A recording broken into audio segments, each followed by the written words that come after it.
Hi hello friends, welcome to Shrinidhi cooking channel.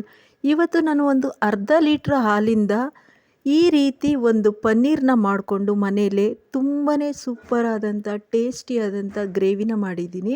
ಇದು ಎಷ್ಟು ಚೆನ್ನಾಗಿರುತ್ತೆ ಅಂದರೆ 5 ನಿಮಿಷಕ್ಕೆ ಮನೆಯಲ್ಲೇ ಬೇಗನೆ ಮಾಡಿಬಿಡ್ಬೋದು. ಹಾಗೆ ಅರ್ಧ ಲೀಟ್ರ್ ಹಾಲಿಂದ ಎಷ್ಟೊಂದು ಜಾಸ್ತಿ ಪನ್ನೀರ್ ಆಗಿದೆ ನೋಡಿ. ಈ ರೀತಿ ಮಾಡ್ತಾಯಿದ್ರೆ ಮನೆಯಲ್ಲೇ ನಾವು ರೆಸ್ಟೋರೆಂಟ್ಗೆ ಎಲ್ಲ ಹೋಗೋ ಅವಕಾಶವೇ ಇರೋದಿಲ್ಲ. ಮನೆಯಲ್ಲೇ ಮಾಡೋಣ ಅನಿಸುತ್ತೆ, ಅಷ್ಟು ಸೂಪರಾಗಿರುತ್ತೆ. ಇದು ಹೇಗೆ ಮಾಡೋದು ನೋಡೋಣ ಬನ್ನಿ. ನಾನಿಲ್ಲೊಂದು ಪ್ಯಾನ್ಗೆ ಸ್ವಲ್ಪ ಎಣ್ಣೆನ ಹಾಕೋತಾ ಇದ್ದೀನಿ. ಎಣ್ಣೆನ ಹಾಕ್ಕೊಂಡು ಒಂದು 2ರಿಂದ 3 ದಪ್ಪ ಈರುಳ್ಳಿನ ಕಟ್ ಮಾಡಿ ಹಾಕೋತಾ ಇದ್ದೀನಿ. ಇದು ಗ್ರೇವಿ ತುಂಬಾ ರುಚಿಯಾಗಿರುತ್ತೆ. ಹಾಗೆ ಪನ್ನೀರು ತುಂಬಾ ಒಳ್ಳೆಯದು ನಮ್ಮ ಶರೀರಕ್ಕೆ. ಇಲ್ಲಿ ಈರುಳ್ಳಿ ಎಲ್ಲ ಚೆನ್ನಾಗಿ ಫ್ರೈ ಆದ ನಂತರ ಅದಕ್ಕೆ 2 ಟೊಮೊಟೊನ ಸೇರಿಸ್ಕೊತಾ ಇದ್ದೀನಿ. ಟೊಮೊಟೊ ಹಾಗೆ ಈರುಳ್ಳಿ ಎರಡೂ ಕೂಡ ಚೆನ್ನಾಗಿ ಹೊಂದ್ಕೊಂಡು ಬೇಯಬೇಕು. ಇದು ನಾವೇನು ಫ್ರೈ ಮಾಡ್ಕೊತಾ ಇದ್ದೀವಿ ಇದಿಷ್ಟೇ. ಇಲ್ಲಿ ಒಂದು 4ರಿಂದ 5 ಬ್ಯಾಡಗಿ ಮೆಣಸಿನ್ಕಾಯಿ ಹಾಗೆ 2-3 ಗುಂಟೂರು ಮೆಣಸಿನ್ಕಾಯಿನ ನೆನೆಸಿಟ್ಕೊಂಡಿದ್ದೀನಿ. ನಾವಿಲ್ಲಿ ಫ್ರೈ ಮಾಡ್ಕೊಳ್ಳೋದು ಅಷ್ಟೇ ಕೆಲಸ. ಗ್ರೇವಿ ತುಂಬಾ ಬೇಗ ಆಗಿಬಿಡುತ್ತೆ. ಇಲ್ಲಿ 2ರಿಂದ 3 ಎಸಳು ಬೆಳ್ಳುಳ್ಳಿನ ಹಾಕೋತಾ ಇದ್ದೀನಿ. ಹಾಗೆ ಸ್ವಲ್ಪ ಶುಂಠಿನ ಹಾಕ್ಕೊಳ್ಳೋಣ.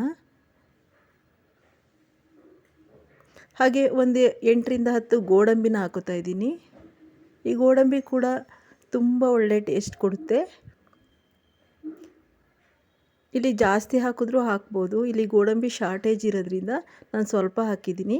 ಇದೆಲ್ಲನೂ ಕೂಡ ನೆನೆಸಿರುವಂಥ ಮೆಣಸಿನ್ಕಾಯಿನೂ ಕೂಡ ಸೇರಿಸ್ಕೊಂಡು ರುಬ್ಕೊಳ್ಳೋಣ. ಇಲ್ಲೊಂದು ಪಾನ್ಗೆ ನಾನು ಇಲ್ಲಿ ಸ್ವಲ್ಪ ಎಣ್ಣೆನ ಹಾಕ್ತಾಯಿದ್ದೀನಿ. ಎಣ್ಣೆ ಚೆನ್ನಾಗಿ ಕಾದ ನಂತರ ಅದಕ್ಕೆ 1 ಸ್ಪೂನು ತುಪ್ಪನ ಸೇರಿಸ್ಕೊಳ್ಳೋಣ. ನಾವು ತುಪ್ಪ ಇಲ್ಲ ಅಂದರೆ ಬೆಣ್ಣೆಗೂ ಕೂಡ ಸೇರಿಸ್ಕೋಬೋದು. 2 ಪಲಾವ್ ಎಲೆನ ನಾವು ಇದಕ್ಕೆ ಹಾಕ್ಕೊಳ್ಳೋಣ. ಹಾಗೆ 2 ಚಕ್ಕೆ ಎಲ್ಲನೂ ಒಗ್ಗರಣೆಗೆ ಹಾಕೋಬೇಕು. 1 ಈರುಳ್ಳಿನ ಸಣ್ಣಕ್ಕೆ ಹೆಚ್ಚಿರೋ ಈರುಳ್ಳಿನ ಸೇರಿಸ್ತಾ ಇದ್ದೀನಿ.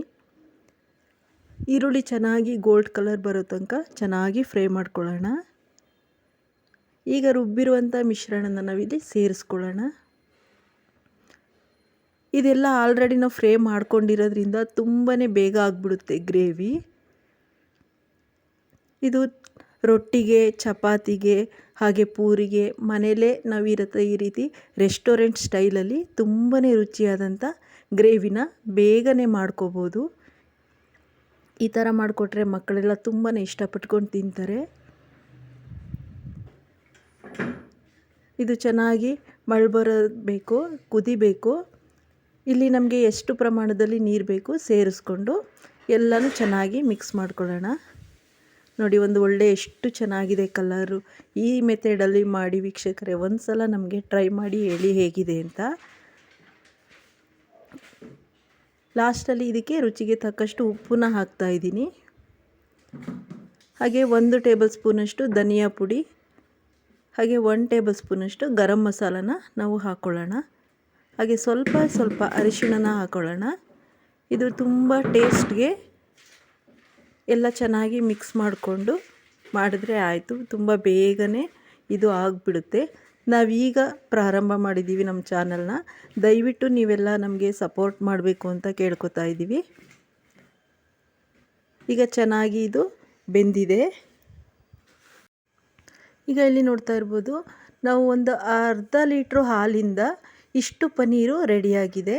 ಹಾಲನ್ನು ಚೆನ್ನಾಗಿ ಮಳ್ಳಿಸ್ಕೊಂಡು ಅದಕ್ಕೆ ಅರ್ಧ ಹೋಳು ನಿಂಬೆಹಣ್ಣು ಬಿಟ್ಟರೆ ಸಾಕು, ಚೆನ್ನಾಗಿ ಒಡ್ಕೊಳ್ಳುತ್ತೆ. ಅದನ್ನೆಲ್ಲ ಒಂದು ಬಟ್ಟೆಗೆ ಸೋದಿಸ್ಕೊಂಡು ಚೆನ್ನಾಗಿ ಹಿಂಡಿ ನೀರನ್ನೆಲ್ಲ ತೆಗೆದು ಈ ರೀತಿ ಪನ್ನೀರನ್ನ ಮಾಡ್ಕೊಂಡಿದ್ದೀವಿ.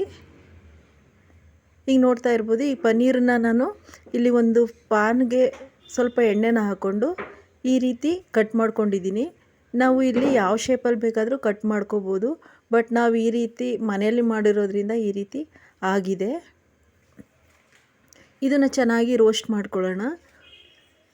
ಈ ಪನ್ನೀರನ್ನ ಹೆಚ್ಚು ಸೇವಿಸಿದ್ರೆ ತುಂಬಾ ಕ್ಯಾಲ್ಶಿಯಂ ಇರುತ್ತೆ. ಕೆಲವೊಂದು ಮಕ್ಕಳು ಹಾಲನ್ನೆಲ್ಲ ಕುಡಿಯೋದಿಲ್ಲ. ಸೊ ಹಾಗಾಗಿ ಈ ರೀತಿ ಮಾಡಿಕೊಂಡು ಕೊಟ್ಟರೆ ಅವರು ಚೆನ್ನಾಗಿ ಇಷ್ಟಪಟ್ಕೊಂಡು ತಿಂತಾರೆ.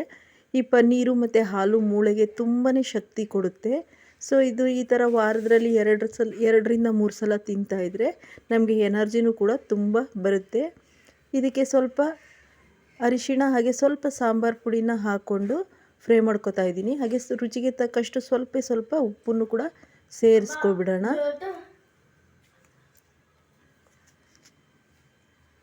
ಈಗ ಇದು ಪನ್ನೀರು ಚೆನ್ನಾಗಿ ಫ್ರೈ ಆಗಿದೆ. ಉಪ್ಪನ್ನು ಕೂಡ ಸೇರಿಸ್ಕೊಂಡು ಚೆನ್ನಾಗಿ ಫ್ರೈ ಮಾಡ್ಕೊಳ್ಳೋಣ. ಈಗ ಈ ಪನ್ನೀರ್ನೆಲ್ಲ ನಾವು ಈ ಗ್ರೇವಿಗೆ ಮಿಕ್ಸ್ ಮಾಡ್ಕೊಳ್ಳೋಣ. ಗ್ರೇವಿ ಈ ರೀತಿ ಎಣ್ಣೆ ಚೆನ್ನಾಗಿ ಬಿಟ್ಕೊಂಡಿದೆ. ಈ ರೀತಿ ಚೆನ್ನಾಗಿ ಬೆಂದು ರೆಡಿಯಾಗಿದೆ ಗ್ರೇವಿ. ಇಲ್ಲಿ ನೋಡ್ತಿರ್ಬೋದು ಎಷ್ಟು ಸೂಪರಾಗಿ ಟೇಸ್ಟ್ ಆದಂಥ ಗ್ರೇವಿ ರೆಡಿಯಾಗಿದೆ. ಇದಕ್ಕೆ ಲಾಸ್ಟಲ್ಲಿ ನಾವು ಫ್ರೈ ಮಾಡಿರುವಂಥ ಪನ್ನೀರನ್ನ ಸೇರಿಸ್ಕೊಬಿಡೋಣ.